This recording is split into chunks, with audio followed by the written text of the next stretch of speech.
Senator from Wyoming. Thank you, Mr. President. I come to the floor today to pay tribute to our friend and former colleague, Senator Mike Enzi. Senator Lummis and I are here, and we're very grateful for the kind comments of the minority leader, Senator McConnell, the majority leader, Senator Schumer, and the President pro tem of the Senate, Senator Leahy.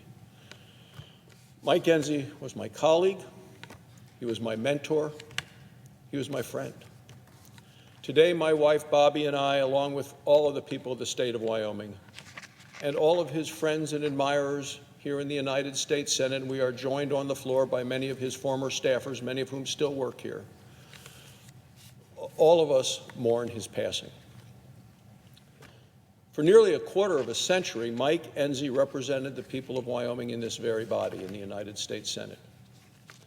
And in so many ways, as we served as a team when Cynthia Lummis was in the House and Mike and I were in the Senate, he was our trusted trail boss for our entire congressional delegation. He served with intelligence, with dignity, and with grace. He never wavered.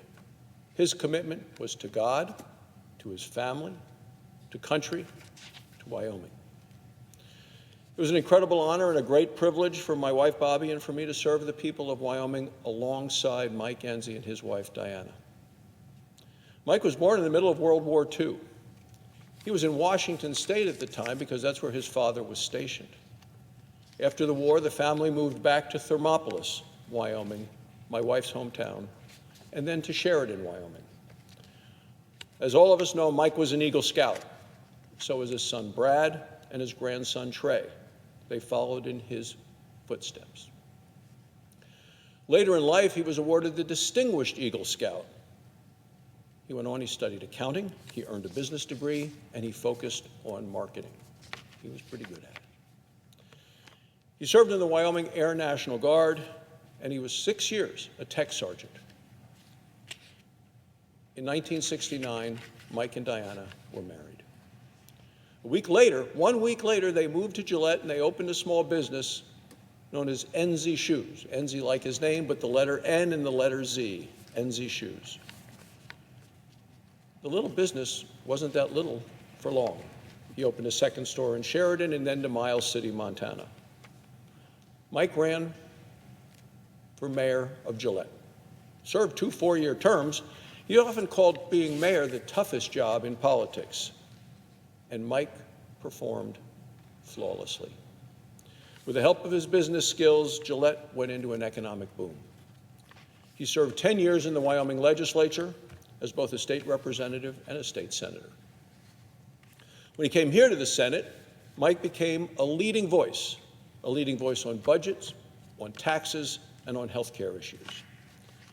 In 2015, he became the first accountant to ever chair the Budget Committee.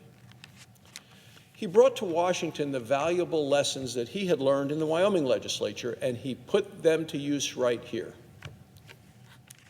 He would say, like American families, Wyoming has to balance its budget every year and live within our means, and so should America.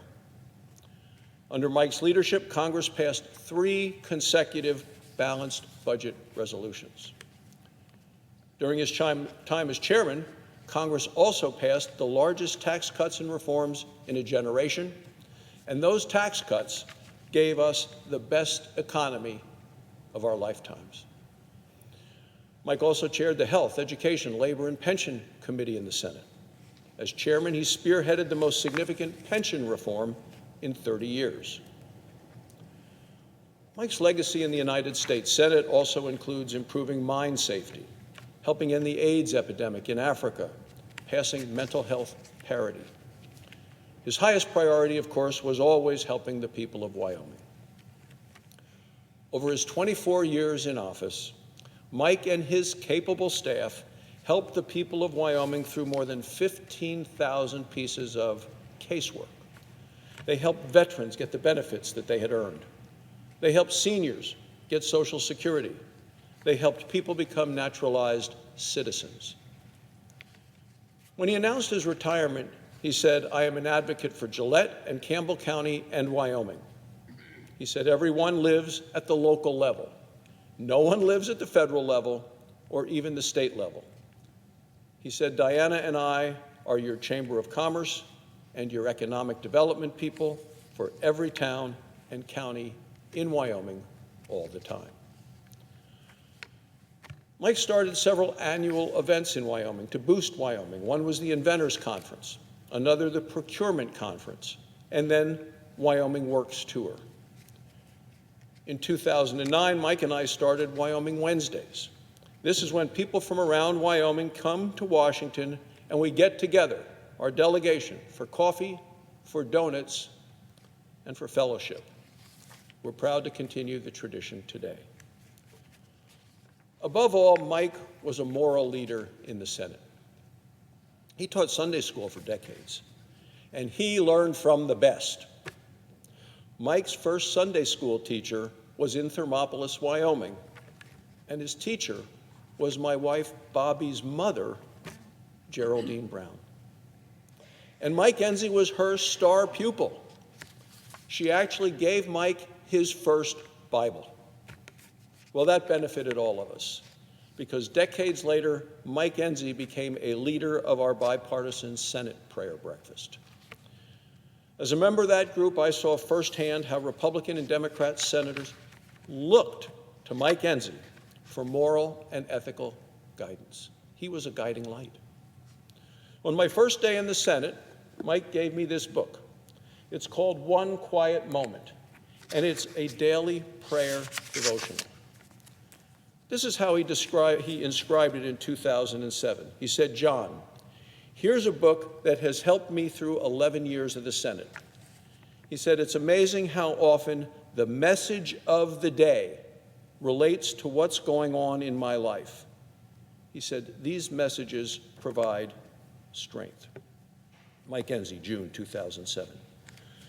So the message of the day provides strength. So let us turn to July 27th, today. And the message is from Philippians. And the message is 3 words: I press on. The message of today, I press on. It goes down to the bottom and it says, my steps forward today may be small, but at least they are steps off dead center. Keep me moving, Lord. It is Mike's message through this book for us to press on.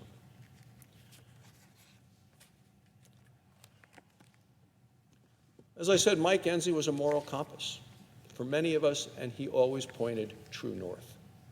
He was a friend and a mentor to me, to so many senators on both sides of the aisle over 24 years. He knew how to find common ground and bring people together better than any. It was rare for an Enzi bill to receive fewer than 80 votes. This was by design. Mike called it his 80-20 rule. He learned it in the Wyoming State Legislature. At the beginning of each year, each member of his committee made a list of their priorities. Most years, there was bipartisan agreement on 80% of the priorities.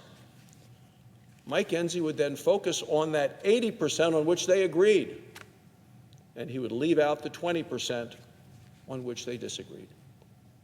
As a result of this approach, Mike Enzi wrote more than 80 bills, which were signed into law by 4 different presidents of the United States, 2 Republicans and 2 Democrats. And I was proud to co-sponsor many of those bills with him here in the Senate. Yet for all of Mike's achievements in business and in government, we will miss him most as a friend. Following his retirement, Mike did an interview with Wyoming Public Broadcasting. He said there wasn't much he would miss about Washington, D.C. He said it was the people that he would miss the most.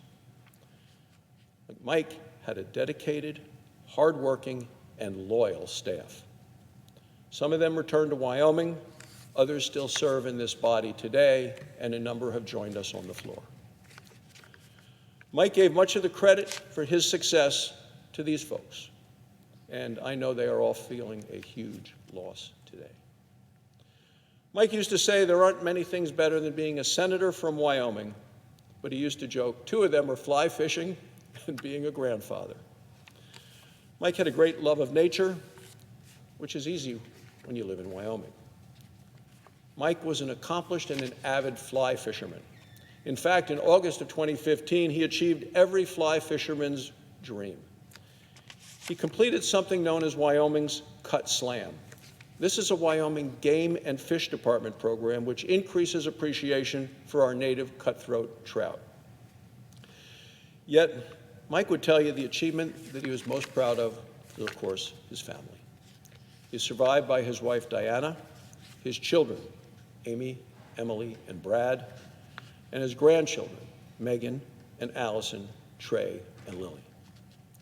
When he retired earlier this year, Mike said, "None of this would have happened without Diana. The best thing that ever happened to me," he says, "is when she said she would marry him." Diana's a wonderful person. She used to host an annual Christmas cookie party here in the Senate. She did it to say thank you to all of those that she called the real workers, the janitors, the cleaning crew, the electricians, the police officers, the food service workers, and her staff. Every year, Diana and her friends bake hundreds of dozens of cookies. My wife, Bobby, often joined in the cooking. Literally thousands of cookies, all varieties, and all made with loving care. It was so popular around here that people used to walk up to Diana and Mike in the hallway and ask, "When's the party?" It's been a tremendous privilege for my wife, Bobby, and me to serve for 13 years with Mike and Diana, representing Wyoming in the United States Senate. The people of Wyoming will always be extremely grateful for his decades of faithful, tireless service. May God bless the memory of Mike Enzi. May God comfort his family during this extremely trying time. And may God continue to bless the state of Wyoming. Thank you, Mr. President.